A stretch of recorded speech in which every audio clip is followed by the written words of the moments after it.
평균 6만여 개의 세균과 접촉한다고 해요. 우리 몸에 심각한 결과를 초래할 수 있는 것들이기 때문에 이 균에 대항할 수 있는 그런 수단을 몸에서 만들어 놓는 거예요. 안녕하세요. 내과전문의 닥터케이 김지은입니다. 요즘 날씨 때문인지 잔병치레가 잦아지는 것 같은데요. 그럴 때마다 면역에 관한 얘기를 꼭 해드리고 싶었어요. 면역력만 강하다면 질병에도 덜 걸리고 혹시 걸리더라도 덜 아프고 넘어갈 수 있잖아요. 그래서 우리가 흔히 면역력을 키워야 한다라고들 하는데요. 이 면역이라는 게 정확히 어떤 의미일까요? 오늘은 면역이란 무엇인지 우리 몸에 어떻게 작용하는지 한번 말씀드려 볼게요. 면역, 말 그대로 한자어죠. 한 글자씩 풀어보면 면할 면자에 전염병역이에요. 한자어 그대로는 전염병을 면한다, 즉 전염이 될 수 있는 여러 가지 병을 피한다 라고 할 수 있어요. 우리가 보통 면역이란 단어를 사용할 때는 외부에 있는 감염성 세균이나 여러 해로운 물질로부터 인체를 보호하는 작용이라고 보시면 되는데, 면역은 크게 후천성 면역과 선천성 면역으로 나뉘게 됩니다. 후천 면역이란 것은 특정 바이러스에 의한 병을 앓고 난 후에 항체가 생기는 경우, 그리고 인공적으로 백신을 맞아서 미리급 면역이 되는 경우, 이렇게 두 가지 경우가 있어요.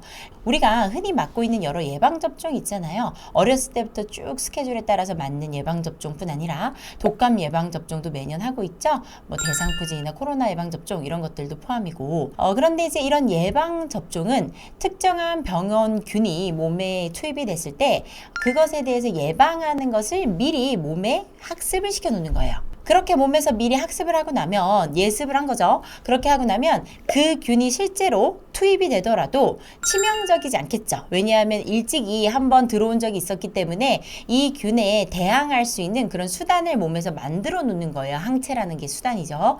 그래서 다음에 이게 또 투입이 되면 우리 몸에서 항체들이 득달같이 일어나서 이 병원균을 공격해서 사멸시켜버리는 거예요. 그렇게 특정한 병원균에 대항하는 방법을 몸에 미리 예습을 시켜두면 다음에 그 병에 실제로 걸리더라도 치명적이지는 않겠죠. 특정한 균에 대해서 학습을 시켜서 면역을 높이는 방법인 거예요.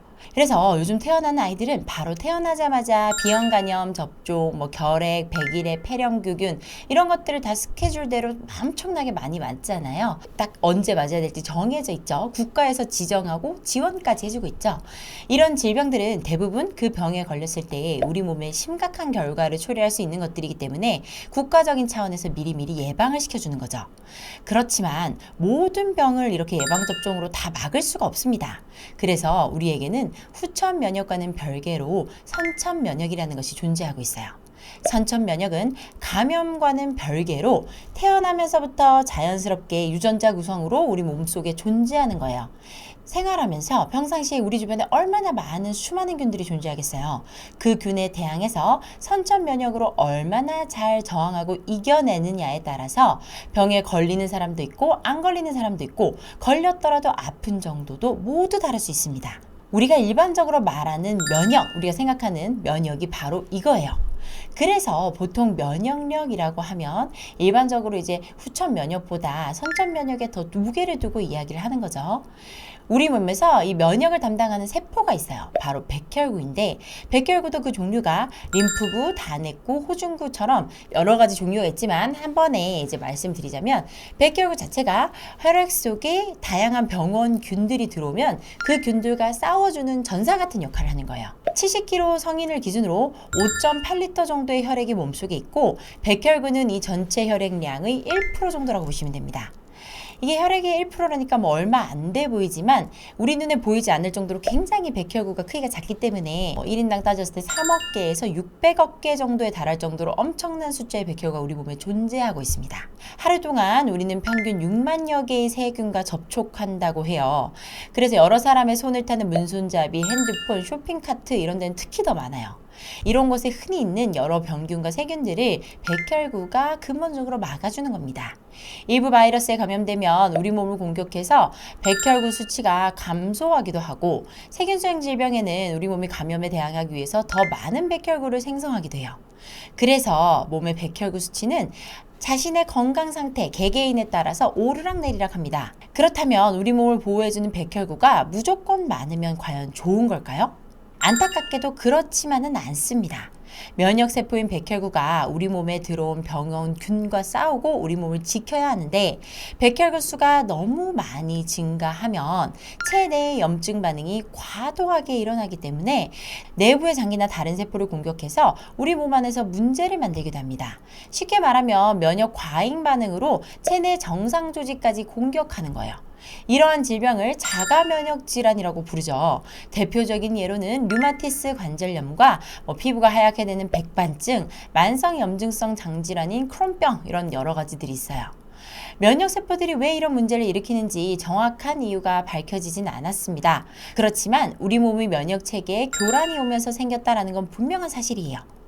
면역체계가 교란돼서 이상한 증상이 발생하는 것 같다라는 것이 의심된다면 혈액검사나 알레르기 검사, 자가면역검사 같은 것들을 통해서 항염증제 항생제를 써야 할 수도 있고 면역을 조절하는 약물을 사용할 수도 있습니다. 면역 조절 약물이란 우리 몸속의 과도한 면역에서 생성되는 질병을 막아줄 수 있기 때문에 필요하면 반드시 써야 되죠. 그래서 면역은 부족한다면 끌어올려주고 반대로 잘못된 방향으로 과도하게 올라가 있다면 낮춰서 정상을 유지해줘야 됩니다. 그래서 적당한 수치를 항상 체내에서 유지를 해야지 제 기능을 다할 수 있는 거예요. 그게 또 가장 면역이 좋은 거겠죠. 너무 낮거나 너무 높아도 안 된다는 얘기예요. 자, 지금까지 드렸던 얘기를 정리해드리면 우리 몸의 면역에는 후천 면역과 선천 면역이라는 것이 있고 후천 면역은 어떤 병에 걸리거나 예방접종으로 얻을 수 있는 거예요. 후천 면역은 백신 접종만으로도 높일 수 있으니까 혹시나 예방접종을 놓치신 게 있다면 체크해보셔서 맞아보면 좋을 것 같고요. 선천 면역은 우리가 태어나면서부터 갖고 있는 것으로 나이에 따라 다르고 너무나 높아도 안 되고 너무 낮아도 안 됩니다. 이 선천 면역이 적절한 정도로 제 역할을 다 해줘야 우리가 건강해질 수가 있어요. 그렇다면 이 선천 면역을 올리는 것은 어떻게 해야 할까요? 이것은 다음 영상에서 면역 2탄 선천 면역 올리는 방법으로 말씀드릴게요. 다음 주에도 여러 실천 방법들을 말씀드릴 테니까 기대해 주시고 오늘 들으신 내용이 마음에 드시면 구독, 좋아요, 알림 설정 눌러주세요. 감사합니다. 내과 전문의 닥터 K 김지은이었습니다.